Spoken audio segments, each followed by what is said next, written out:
So today I'm here with Jay Binkowitz, and Jay started his career in the food industry, which he abruptly left when he realized he didn't have any taste. Don't worry, this won't be a roast, Jay, yet.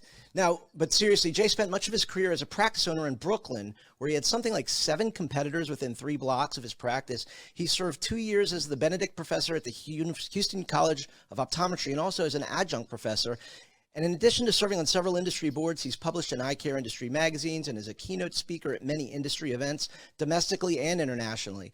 Jay's company, GPN Technologies, brought to market the industry-changing software Edge Pro, the first in our industry to use analytics to drive independent practice decision-making and ultimately profitability. In August of 2017, Jay joined with Ben Gaddy as founders of Total ECP, a new platform to protect and advocate for medical optometry that, as of 2019, merger with Visionary Eye Partners, has now become Kepler Vision, which we'll talk a lot about today. Jay currently serves as Executive Vice President of Professional Relations for Kepler as well. And I want to add a personal note. Jay has an innate drive to help people, and this, combined with his creativity, tireless work ethic, and intelligence, are what make him such an important person to listen to and learn from. He's in the top few people in this industry who's influenced me and continues to influence me. Not to mention annoy me at the same time, which is really a tremendous gift and talent, Jay. But seriously, though, Jay is a guy. Well, I'm proud of that. He knows how to get things done. And for our viewers out there, I highly recommend taking notes, or you can just rewatch this if you don't want to take notes. So welcome, Jay. All kidding aside. Thank you, Alan. You're an awesome dude. Ditto. And I don't think I can quite keep up with the speed of your talking, but I'm going to try. Was that too fast? That's because I had the teleprompter set too fast. I was like, wow. Yeah, that was fast. I was trying to keep up with it. I had it set a little too fast, and then, well, whatever. But anyway, thanks for being here today, and I really psyched to have you on the show. Took a while to get you on. We both had such crazy schedules, but I want to start today with you telling the story from practice to industry thought leader. Tell the story of the competitive environment that you started out in and how it placed you where you are today. Well, it's a great story. I'll start off with myself joining with Dr. Mark Stadlin in Astoria, Queens at American Eye Care, which was really my first entree into management and ownership in the industry. Quite frankly, I graduated in 1982 as an optician and was looking to become an optometrist. My first job was at Pearl Vision Center in Northern Boulevard in Bayside, Queens. And the irony is, so I worked with a couple of opticians and optometrists that were fantastic. They really laid the groundwork for me to understand how to have a relationship with the patient and how important that relationship was. And then I, made a little sidetrack into the food industry, came back into the optometric industry, and ended up partnering with Dr. Mark Stadlin at American Eye Care. We took that practice from 400,000 to what is now, close to $1.9 million. But we took that practice from 400,000 to $1.3 million in a very short period of time, and we were just rocking and rolling. And from that practice, we grew all of our companies. So it's been an exciting journey. Well, you spent a lot of that time, learning from your experiences and your errors there, and then writing them and doing better, and that led to a pretty productive career in business ownership and opticianry, into becoming an industry thought leader and a podium speaker, and now you're all over the place. I appreciate that. It's interesting what you said about the competitive marketplace in Astoria. We were literally in a marketplace. It's a walking community. If you walk 2 blocks to the right, 2 blocks to the left, there was actually 13 of us at one time. Wow. And Dr. Stadlin and I used to speak, and he used to say, how are we going to compete with all these folks that were 2 for $99 and kind of bait and switch, and and I just looked at them and said, we're not going to compete with them. They're going to compete with us. And we just took the high road on everything, and that really removed us, quite frankly, from that competitive intensity marketplace. We just decided to take the high road, and that's why we have always been the #1 practice in Western Queens. To that degree, I kind of took that attitude into almost everything I've done. Listen, there's always folks doing all kinds of things. So if you have Kirk said to me, if you have a couple friends that you, I said to Kirk, if you have a couple friends that you want me to talk to, that's my pleasure. But I don't speak in front of rooms full of people. I've never done that before. And Kirk says, well, you are now. And sounds like Kirk. It was so funny. you have to fall in love with Kirk Smith. You can't not, aside from the fact that he's the best foodie I know. And to that degree, Kirk said, I want you speaking at Vision Expo. Only I really kind of sat back on that and said, I can't even imagine where to start, where to begin. And I happened to call a friend of mine, Mike Della Pesca, who's a speaker in the industry. He's a champion for opticians. He runs a continuing education website, Quantum Optical. Mike has a lot of experience. And I called Mike and said, hey, can you teach me how to speak and get up in front of a room and give me an opportunity to speak? And he goes, are you serious? So I said, yeah. I said, I've never done it. I said, I'd like to put together a presentation called The Road to a Healthy Practice and, put some of my thoughts in that. But I want you to give me a speaking gig somewhere. And so he arranged for a speaking gig with me in North Jersey. And the funniest part about that gig is it's a tough crowd in North Jersey. I mean, they can literally throw tomatoes at you while you're speaking. Oh, that's and for sure. That was my first time speaking at a dinner meeting, and I got rave reviews. And after that, I met up with Kirk, and we were off and running and did my first expo, was asked to keep coming back, and the rest is history. That's great. Kirk told me one of the funniest jokes I ever heard. It's totally clean, and it's just like, this is my sense of humor. He goes, so this horse walks into a bar and takes a seat on a bar stool, and the bartender looks at him and says, why the long face? I just love that joke. It's so stupid, but that's my kind of humor. My mom. Well, that's because we're all kids at heart. I'll tell you something about Kirk, though. If anybody wants to find out about a restaurant in any country, in any city, you call Kirk Smith. I mean, he's unbelievable. Anytime I travel, I call Kirk and say, hey, Kirk, where should I eat? Kirk Zagat Schmick. That's great. He's better than Zagat. So another thing you've done that is just unbelievable is you founded GPN, which put out the Edge Pro product, which we talked about in the bio. Tell us about the genesis of that and what that brings to the industry. That's a great story, actually. So we didn't start out with the thought of creating an analytics program. As I continued to speak, I started getting phone calls from doctors all over the country saying, can you help me? Can you help me?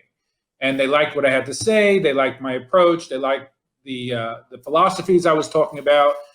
And I had no experience in doing that type of interactive consulting. I've been running businesses, most of my life, and I understand management and operations, but I'd never been on a consultant's a different relationship.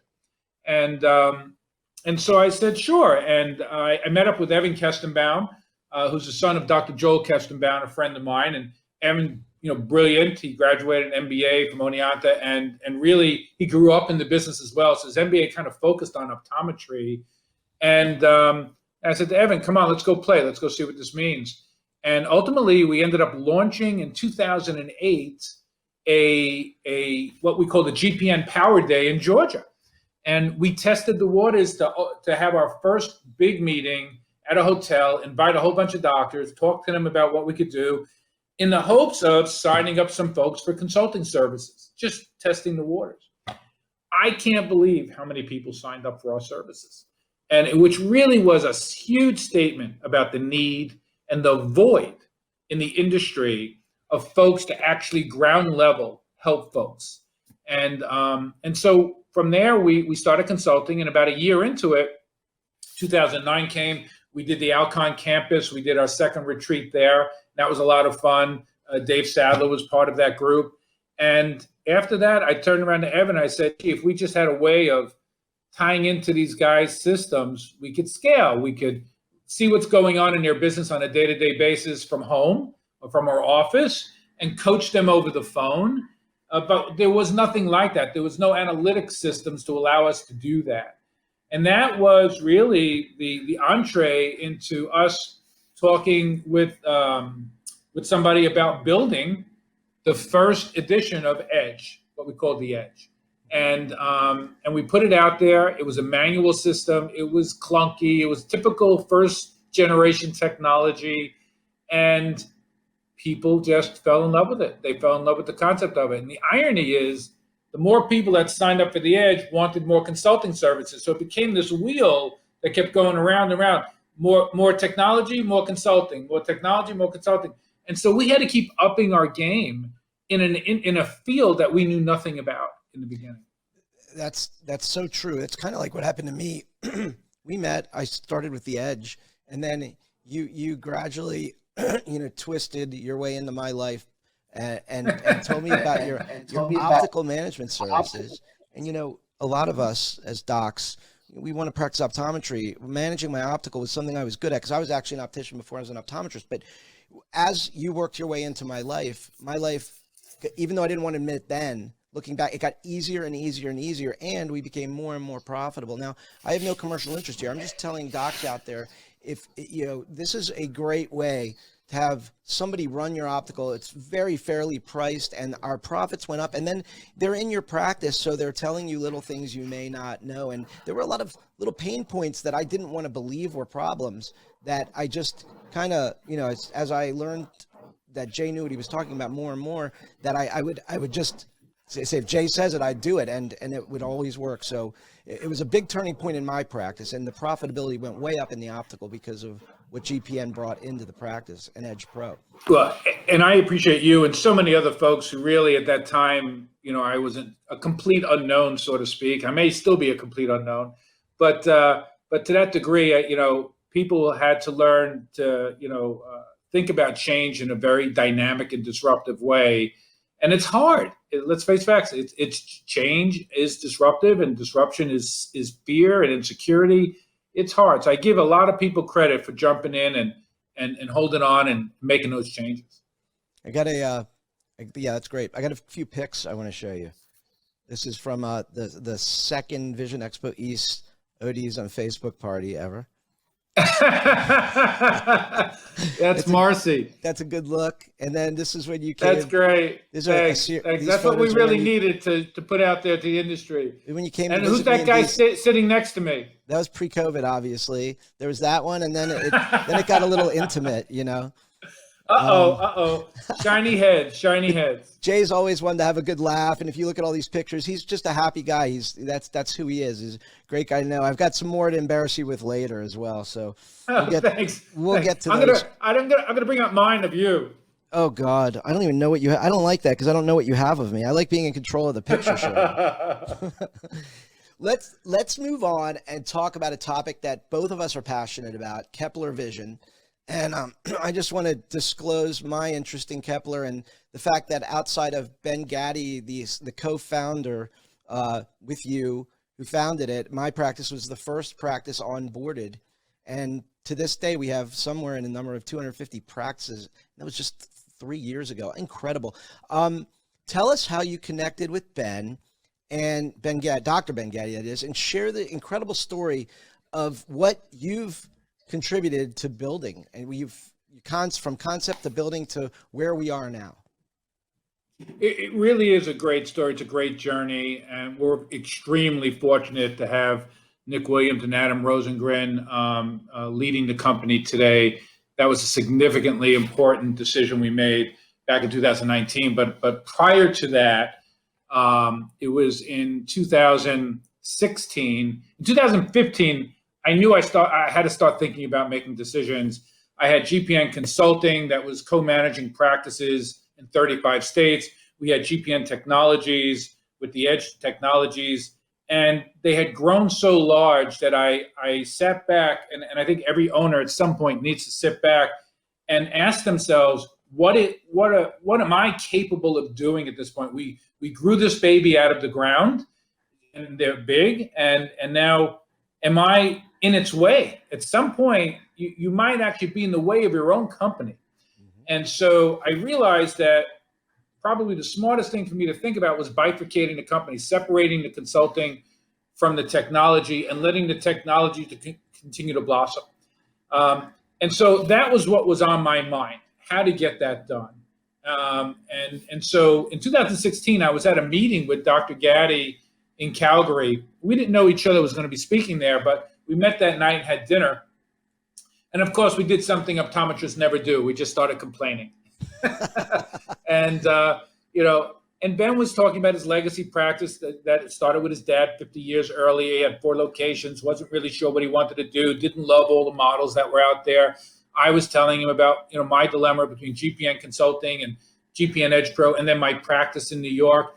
And that we were both kind of like in a weird place of not knowing where to go to next. And so we literally started writing down, almost like crayon and napkin stuff, what were the things that were important to us. And we wrote, the first thing we discussed was freedom. And this became a defining part of Kepler's total ECP / Kepler's DNA, was nobody should ever tell a doctor how to be a doctor. Ben is a huge advocate for independent optometry. He's always fighting in the legislature for expansion of scope and protecting the rights of independent optometry. I mean, I so admired everything Ben has done and accomplished in the industry in such a short time, leading education. I mean, he's involved in so many things that people don't even understand how influential he got at making sure that we optometrists in the industry are insulated and protected and looking into the future. I mean, God bless him for everything he's done. And so we wrote down freedom. Nobody should ever tell a doctor how to be a doctor, tell the doctor how much time they could spend with a patient, or control a doctor's schedule. I mean, all those things were off the table for us. Flexibility. Nobody should tell a doctor they have to fit a certain contact lens, or they're only allowed to do this. Or the doctor should be able to make the decisions for their patients that they feel are right for their patients. So those were 2 very big components of what we were writing down. The third thing was legacy. Neither Ben nor I wanted to take away the name of the practice or really change the intimacy and chemistry that practice had with its community. So for us, it was very important to leave it intact, and work with it, help it from behind. But our definition of success, which is still true to this day, and I'm very, very proud. That's why I said the executive team in Bloomington has done such an incredible job, is that if the patients know there's been a big change, we probably did something wrong, right? So we should be in a somewhat, not 100%, but a somewhat non-invasive environment where we're not blowing the practice up. And the patient should just be coming back saying it's business as usual. And the fourth component was stock. For us, stock was very important. We understood what the second bite of the apple meant. And so those were kind of like the 4 things that we knew were important. And we looked at each other and said, I think we're going to be doing this ourselves. And I had, subsequent to that, met up with Ann Kavanaugh, and who I was introduced to from a friend. And Ann started teaching me about a really funky word with this bizarre acronym called EBITDA. I didn't even know what it was in 2016, right? And as I started learning with Ben, and I introduced Ann to Ben, we all started talking, and Ann really helped educate and nurture us in 2016. So by 2017, we had partnered with Imperial Capital out of Toronto, and they had a great history in dental and veterinary. So it made a lot of sense to hook up with a private equity group that had this very strong background in healthcare and understood how to have relationships with doctors. And we were off and running. And August 2017, it took us about 8-9 months to get our legs about us. And then you came on in 2018.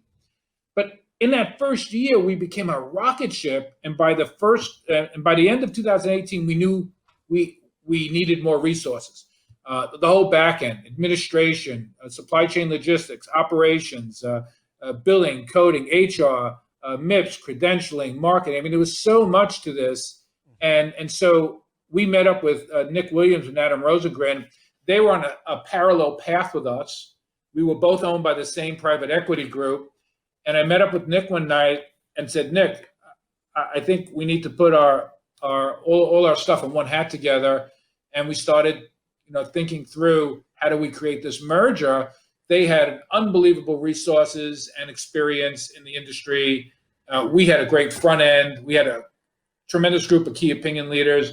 And together, I kind of joke around, we just became the best Reese's peanut butter cup. Yep. I love that. I think I coined the term legacy exit. One of the things that attracted me to it was, I could tell my whole story. We'll do that another time, but was that nothing changed. Except things that benefited us. It didn't all go under one label.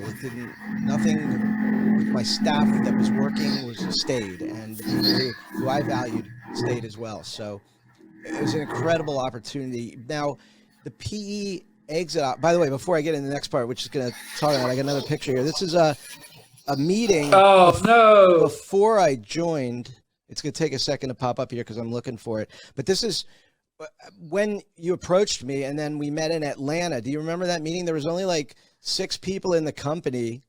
There you are in where the wheels are turning. And then just, I don't know if it was 6 months later, but then all of a sudden we had 30 docs in, and you could see here is Ben on the left, Paul Karpecki and John Burns, who joined early from Maryland. This is like, I mean, 8 months later, we had a meeting with 30 practices, and now we're around 250. It's been unbelievable. But, you know, I want to tamper all my excitement with the fact that, you know, PE options aren't for everyone. I found there's a lot of misleading information out there on what it really is and what impact it can have on the profession, or might have on the profession. And I got a lot to say about that too, which we'll talk about in a minute. But what can you tell viewers about that, and what advice do you have for doctors considering a PE exit? So first of all, I'll say that just the word exit in and of itself exudes an emotional time for everybody. Whether it's to another independent practice, another independent doctor, or to private equity, or whatever the case may be, it's an emotional time. It's people's babies, it's their return on investment, it's the fruits of their labor, it's their retirement, it's their family. There's so much that goes into those thoughts, and we all know how that feels that have been through it. And the second thing I'll say is, and I want to make it really clear and be very meaningful about this, there really are no bad models. I'm not going to say there's any bad models in the industry, because I think that's just not, I think that's a mischaracterization of what's taking place. For me, it's kind of more like maybe country club. Which country club you want to belong to as you exit, right? What is the culture and DNA of that culture, of that country club? What freedoms are you looking to have? What do you want to see go on with your practice long after you're gone? I mean, there's a lot of different things. None of them are bad. We're all just a little bit different. And so, and that's fair. So I don't think I don't think you can make a bad decision that way, is what I'm saying. Right. Private equity in and of itself, it's not like when you join one of the groups that are backed by private equity that you're actually talking to private equity every day. You're not. Some of you may never meet the folks from the private equity company itself, because you're going to be working with the executive team of the company. Right, so you're working with the executive team of Kepler in this case. It's not like you're working with the team from private equity from Imperial from Toronto. So I think from that perspective, it's like working with any other company, right? There's operations, there's logistics, there's strategies, there's policies. It's like anything else. But there are different upsides depending on the financial models that come, and depending on what deals you're negotiating for yourself. And that's the part that's confusing for everybody. So I think that the game changer here, and we owe this to Sue Downs, I say all the time, if the industry isn't thanking Sue Downs every day of the week, we are remiss in letting an opportunity pass by. Sue Downs raised the bar for everybody in the industry.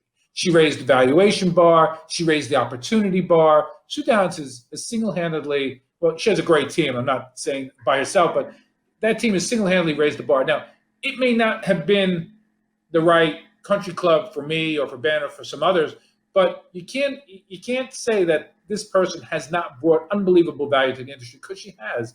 To that degree, valuations that used to be 50 to 65% of a year's revenue, practices are seeing 125, 150, and 200% of a year's revenue. So, that happened because Sue Downs came in and really broke through the ceiling for everybody. And the ceiling continues to grow. So not everybody, my hat's off for that. Not everybody knows who Sue Downs is. Tell us who Sue Downs is. Well, Sue Downs is the CEO of My Eye Doctor, and she started out with David Sheffer and a few others, just a handful, with an idea. And they built a national brand. They built a national presence. They're the largest consolidator in the industry. And they've done an amazing job. As a business, they've done an amazing job. Let me tell a story. Let me tie that into a little story, which will kind of clarify this for people. I'm gonna circle back to something you said that's really important. But when the first My Eye Doctor ever, one of the first two, one opened in Virginia and one opened across the street from my office. Now, the founder of My Eye Doctor, Rob Samet, an incredibly talented, globally thinking business guy, he he had done this before with Our Eyes, which was another retail chain in our area. He built it up like 10, 15 stores and sold it. So I knew what he was capable of. And when I found out he opened up across the street, I was scared. This is around 2003, I guess. And, you know, I was very young, and I was in my late 30s, and he came to me and wanted to buy my practice. His model was to buy up existing practices. And I was like, in my head, I'm like, well, what am I going to do? Work for you now? Because my whole thing was being independent and working for myself. And I said no then, because my practice was still growing at a nice clip. What happened was very interesting. Because of his model of buying existing practices, independence, he created a vacuum of independence where I was one of the few remaining independent practices. And there's a ton of patients out there that I call independent loyalists. And these people didn't want that. They wanted to find another independent practice to move to. And I never did as well as I did when my eye doctor came around, because I filled that vacuum. I was just there.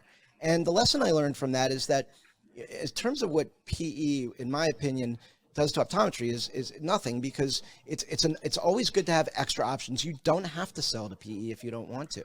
But what you have there is you have this PE is a cycle. It's come twice before in our industry. It's come and gone, and our industry's survived and been fine. It's like, I call it my apple orchard analogy, is that you have an apple tree and the ripe apples get picked.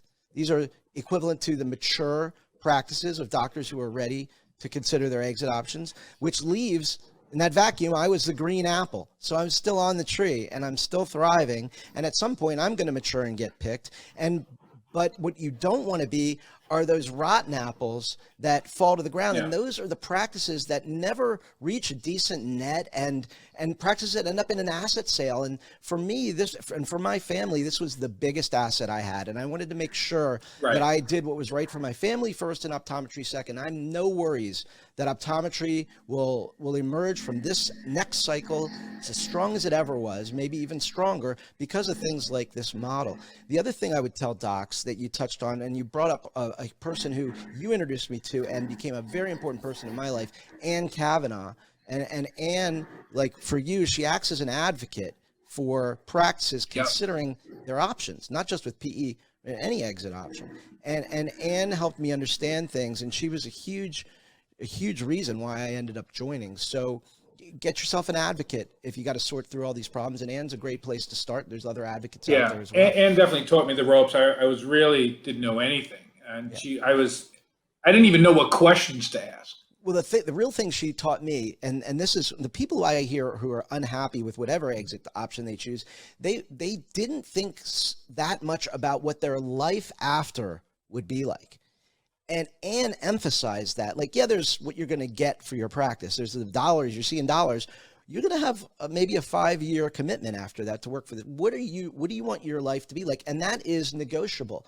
And because she did such a great job in negotiating that, I got the life after I wanted. So it's all good for me. Now I understand why it's not good for a lot of people. So when you hear people who have sold to PE tell you they're unhappy, I want you to think about this, and I want you to question them and ask them, why are you unhappy? And if you dig down deep enough, I think you'll find out that they either didn't have an advocate or they didn't think through their life after 90% of the time.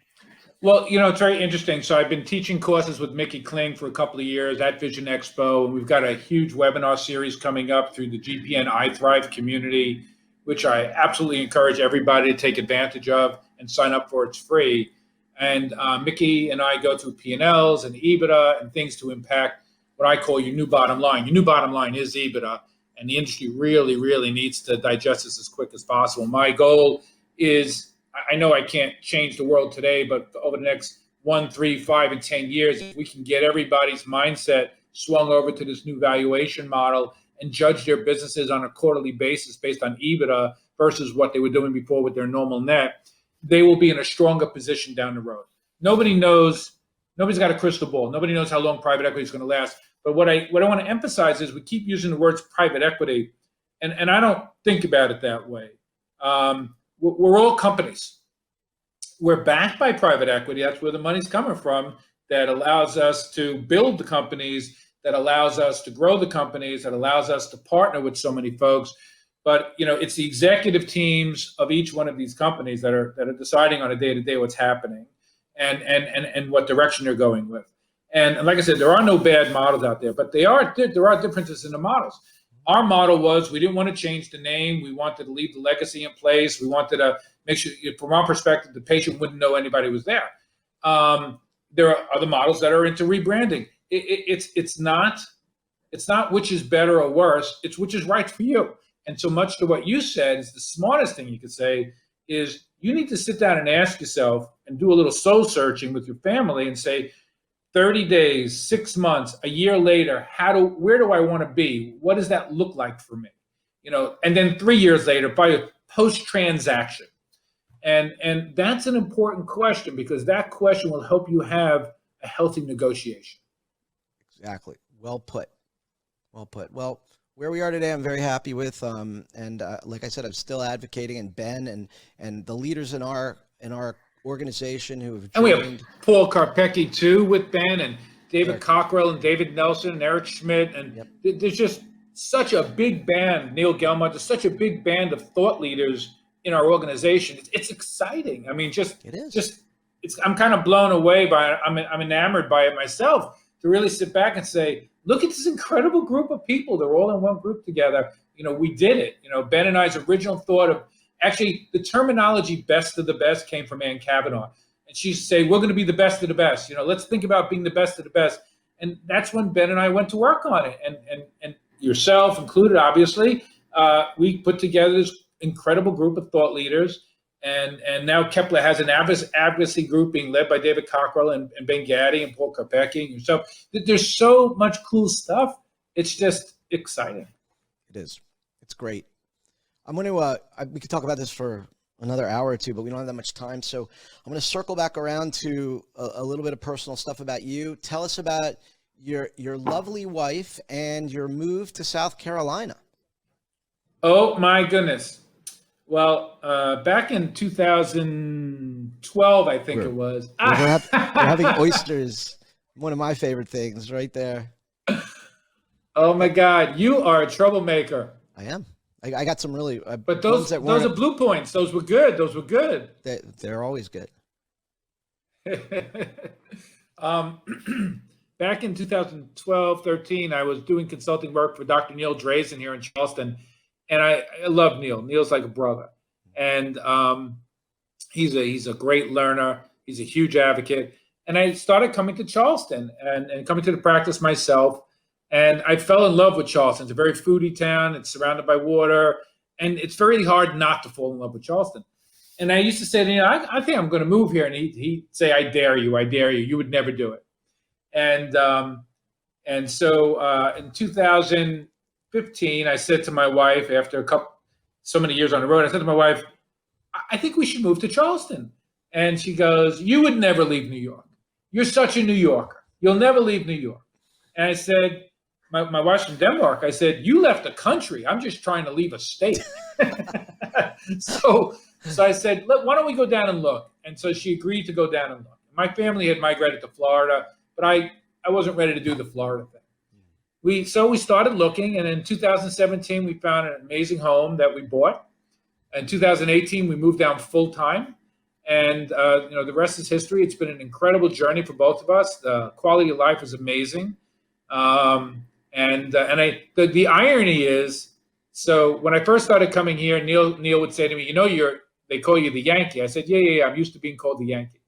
I said, he goes, but now that you've moved here, they call you the damn Yankee. So he goes, Yankees visit and damn Yankees stay.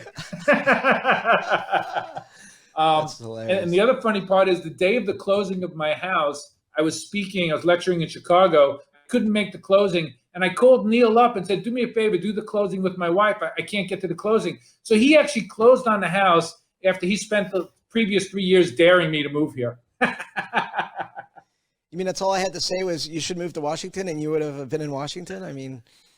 No, I would never want to get closer to you. Opportunity missed. Although we're pretty equidistant, I guess. We have a good time down there. But that's great. And your wife, Bettina, was in the industry. Is she still in the industry?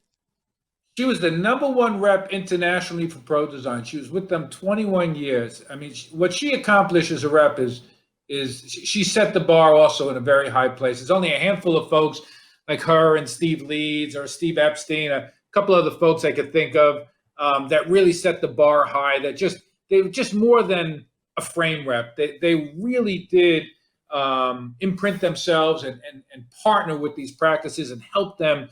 And so she was just phenomenal. And but 2018 she retired from doing that, and now she's keeping herself busy in Charleston. Now she's your best rep. Well, she's always been my best fan. I'll tell you that much. Well, that's great. I mean, I always say I've made two great decisions. First was chasing Bettina for as many years as I had to get her to marry me. And second was moving to Charleston. Those are two great decisions in my life. Well, you got to chase people who are running from you. But anyhow, on that note, listen, we're going to have you back if that's okay, because this has been a really, really great talk. And so much, I've learned, you're a great friend, somebody I trust implicitly and with your advice in the industry for anyone. Jay, by the way, he gives away his time and energy consulting people who just reach out to him. Like, I don't want everybody reach out to you now, although now they will. But I mean, he's been so generous with his time. His knowledge is unparalleled. I have a couple more pictures here just to embarrass him with. Remember this night? This is with my dear friend. That was a great night. I hope you don't have the follow-up picture. You mean this one? No, don't do it. Don't do it. Or this one. This is me trying to fend them off while they attacked me. That's Michael Baringhouse. Mike Baringhouse is a doc who's a good friend of mine in the Washington area, another mentor of mine, a brilliant business guy who joined Kepler as well. And that was a great night. Yep. But all right, enough reminiscing with you in front of all these viewers who probably couldn't care less about our reminiscing. I do want to tell you, thanks for everything you brought to my life and you bring to the industry. And I'd love to have you back someday. Would you come back? Absolutely. I'd love to really talk about the future for independents and the opportunities that are coming down the pike for them. I think the industry is explosive with opportunity, and I know a lot of people are fearful about what's going on. And I sit in a different seat where I'm able to be on the field and be in the bleachers. And I'm telling you, there's nothing but great opportunities around the corner for young doctors, for middle career doctors, for exit strategy doctors. There's just great opportunities. I'd love to talk more about that. Jay, you're also like the most glasses half full guy I've ever met. And that's a great thing to put yourself around. I mean, it's really important because I'm that way too. And, there's enough people out there who like to shoot everything down. But with Jay, it's all possibility. It's all promises. And they come true because Jay works so hard at everything. He's somebody I aligned with just because I knew that if anybody could get something done in our industry, it's him. And once he puts his mind to it, he goes for it. So enough brown nosing. I know Thank you, Alan. Criticized for that, but I stand by it. But listen, stay safe. I hope to see you soon. I know that we're getting there, and I'm looking forward to it. We are getting there. Socialize over some oysters like we did down there, and get together again. So have a great week. Stay safe. Say hi to Bettina, and we'll talk soon. Hugs to everybody.